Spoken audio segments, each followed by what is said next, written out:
जय श्री राम भक्तों। दोस्तों, कथा बहुत ही सुंदर है। आज की कथा है पंडित जी और एक चतुर व्यक्ति तथा राजा। आइए कथा श्रवण करें। बहुत समय पहले की बात है। एक देश में पंडित जी रहते थे। काव्य पुराण, ज्योतिष आदि सारे विद्याओं में पारंगत थे। मुंह खोलते ही श्लोक झड़ते, पर केवल पढ़ाई से हर काम नहीं चलता। दुनिया को चलाने के लिए कुछ और भी चाहिए।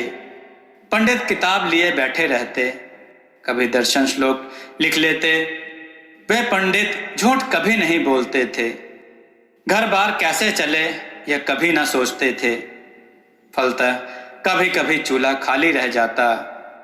इधर उन्होंने काव्य पुराण का बोझ बढ़ाया, उधर उनके घर बार का चूल्हा ठप होने लगा। यानी घर में खाने के लिए कुछ न रहने लगा। घर के लोग भूखों सोने लगे। पंडिताइन का मन अब दुखी रहने लगा। गांव के मूर्ख लोग भी, जिन्होंने कभी पढ़ाई नहीं की, सुख चैन से हैं, और पंडिताइन के घर के बर्तन भांडे तक खाली हैं। गांव की औरतें देह पर अलंकारों से भरी हैं। बच्चों के ठाट बाट का क्या कहना। और यहाँ पंडित जी पढ़ाई करने के बावजूद भी घर में खाने भर की रोटी ना जमा कर पाए। उस इलाके में एक भी पंडित नहीं था, पर उन पंडित की कोई कदर नहीं थी। क्रमशः पेट की आग से पंडित जी भी अब जलने लगे। कितने दिन फांके कर कर जीते। एक दिन तो पेट की आग उन्हें तड़पाने लगी। पंडित जी रोज दरबार जाते। सभा में बैठते तो दरबारी जन हंस पड़ते। रोज सोचते, राजा को अपनी दशा कहूंगा, पर जबान ना खुलती।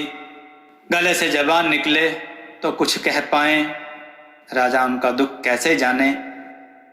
पिता के जमाने का कीड़े खाया हुआ पाट वस्त्र पहने, रुपए जितना टीका लगाते, श्लोक का बंडल कांख में दबा, जैसे बेफिक्री से चलते, पर खाली हाथ हिलाते लौट आते। उसी गांव में एक आदमी और था। उसकी पढ़ाई खाली मगर अकल भी भरपूर। नाम था फेंकू। आकाश से तारे तोड़कर लाने की बातें करे, बहुत बोलता था वह। चौड़ी छाती, भरपूर जवान। अगर वह मुंह खोलता तो तरह तरह की रहस्य की बातें कहता। हंसा हंसा कर लोगों का पेट दर्द करा देता। रोज दरबार वह भी जाता। किस दिन क्या कहना है जो राजा को भाई वह जानता था। खुश हो राजा उसे रुपया दे देते थे। उधर पंडित जी रोज सूखे मुंह लौटते और वह अंटी भर लेकर जाता। उसकी मोटी अंटी देख पंडित ने अपना दुख उसे सुनाया। घर में दाना भी नहीं था तो पंडिताइन उन्हें खूब सुनाया करती थी। उसने कहा, पंडित जी, रुपया तो हाथ की मैल है। कोई कमा ले कोई ना कमा सके। राजा तो वैसे थोड़े मोटे दिमाग का है। जो वो समझे वही समझाओ। पंडित जी, इतना विचार क्यों? कोई अनोखी बात कहकर मन बहला देना। भला वह क्या अमानुष है?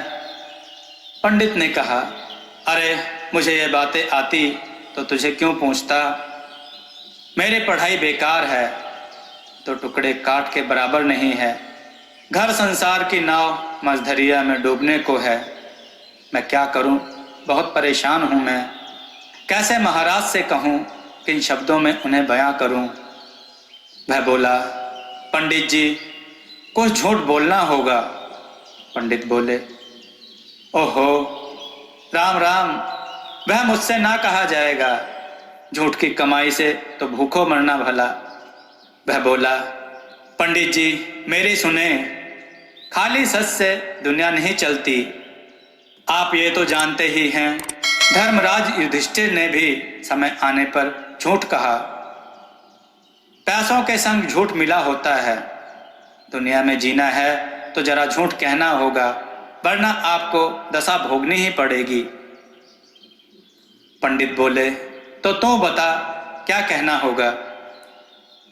वह बोला, कल दरबार में देर से आना।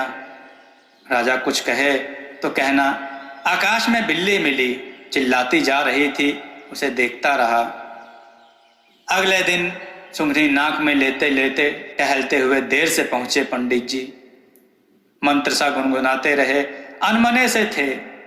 राजा बोला, पंडित जी आज विलंब से कैसे? पंडित जी ने तुरंत कहा, क्या कहूं महाराज, आकाश में बिल्ली चिल्लाती जा रही थी।